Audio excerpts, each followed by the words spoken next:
submitted to COA. I so move, Mr. Chair. Mr. Chair, Mr. Chair, excuse me, Mr. Chair, because the last time I was here, I was only allowed 2 questions by you, and yet mga kasamahan ko rito, bilang respeto sa mga kasamahan ko, they were allowed na 1 to sawa. Dapat maging fair ka, Mr. Chair. Pag sinabi mong 2 questions, 2 minutes talaga, you have to stick with it. You're not being fair, Mr. Chair. I am fair kasi nandito ka sa... No, kasi nung last time, sabi mo sa akin, 2 questions lamang. Sabi mo 1 question. Sabi ko, tinitipid mo ako, sabi mo 2 questions. And now, pinapayagan mo kahit na ilang questions. Be fair, Mr. Chair. Teka muna, bago tayo magkaroon ng impression na walang fair dito, noon, sinabi ko na in the earliest statement na nag-uumpisa tayo noon at kinakailangan nating mabakate ang plenary at exactly 2:15, kaya tayo nagmadali. Kaya naman sabi ko sa inyo, pasensya na muna. Ngayon, sa dami ng gustong magtanong, kaya binigyan natin ng tigpa 5 minutes ngayon. Kaya lang, I am following a schedule here. Ito pa yung nandito kung wala na si Senator Marcos, tapos ka na. Mr. Chair. Mr. Chairman, Chair, I akala made ko the po ako yung motion, sunod Mr. kay Chairman. Senator De La I have Rosa. a pending motion, Mr. Chair. I second the motion. And Hindi, duly kasi seconded, Mr. tapusin Chair. muna natin yung bitin na kasi hindi tayo, na para tayo nagpapatintero, Madam Coa eh. Ang tinatanong napakasimple lang, paano nyong inaudit yung ghost?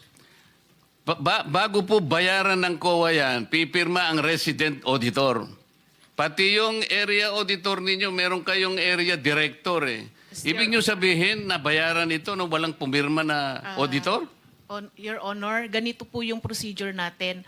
Wala na po tayong pre-audit, kaya po ang nagbabayad ay ang pumipirma na lang po. Wala sa akong disbursement pakialam sa powers. pre-audit. I'm not asking you about the pre-audit. Meron kayong post-audit eh. Yes, Your Ito Honor. nangyari, ghost project eh. Opo. Tapos na tapos pero walang nangyari. Ang tinatanong namin sa'yo, sino ang pumirma? Bago mapirmahan yun, merong certificate of acceptance, merong certificate of completion, pipirma ang resident auditor. Hindi po pipirma ang resident Anong gagawin auditor, ng Your COA? Honor. Post-audit nga lang po. Kaya po... Ano nga yung post-audit? In your charter, Opo. magkaintindihan tayo. Ito yung inyong charter, sample of services listed in COA Citizens Charter. Financial audit, performance audit, compliance audit, fraud audit, special audit, notice of disallowance, notice of charge, notice of suspension. Among these, alin ang akma doon sa performance ng contract? Opo. Nasaan kayo? Papasok po siya sa compliance, sir. Sus Mariosep, Opo. wala nga ang compliance eh.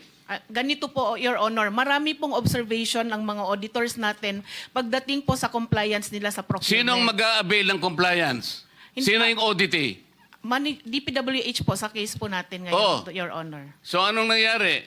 Marami pong observation ng mga auditors natin, sir, pagdating po sa compliance nila ng 9184. Kapag ba ang chairman mismo pumunta rito, he can present better questions than you, answers than you? Pareho lang din po yung isasagot, Your Honor.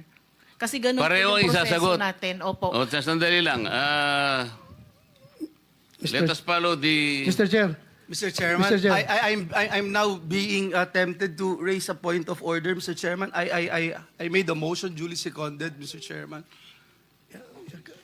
kasi nga kung... to subpoena, Mr. Yeah. Chairman, today, Mr. Chairman. I'm asking it today because they said they if will that finish will it help us, today. okay. Any second? Second. Yeah, it was already seconded, Mr. Oh, there's a motion and there's second. The motion is approved. Then let's Thank you, continue Mr. with the questioning. Mr. Chair. Sir, kasi yung 5 minutes ko, maraming sumingit. Last na lang, isa lang. Hindi kasi maigsi. hindi na makakaano itong mga kasama natin. With the permission of Baka mamaya Senator sabihin Tolpo. na naman, unfair Senator tayo. Tolpo, maigsi lang. Maigsi lang. Ha?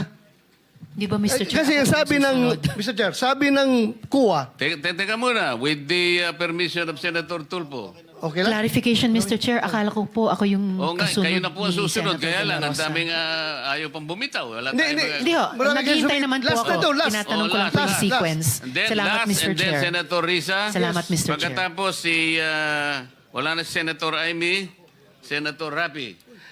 Yeah. Sandali lang, ikaw na muna. Thank you, Mr. Chair. Mr. Chairman, considering that this representation is part of the leadership, Okay. Priority, may we find priority, out, Mr. priority. Chairman, Okay. the list of... Last question, then Senator Risa. Wala na si Senator Marcos. Senator Joel, Senator Rapi, Senator Robin, magkano ka? Senator Robin. And then Senator Mark. Okay, in that order. Thank you, Mr. Chair. Proceed, sir, proceed. Ma'am Kuya,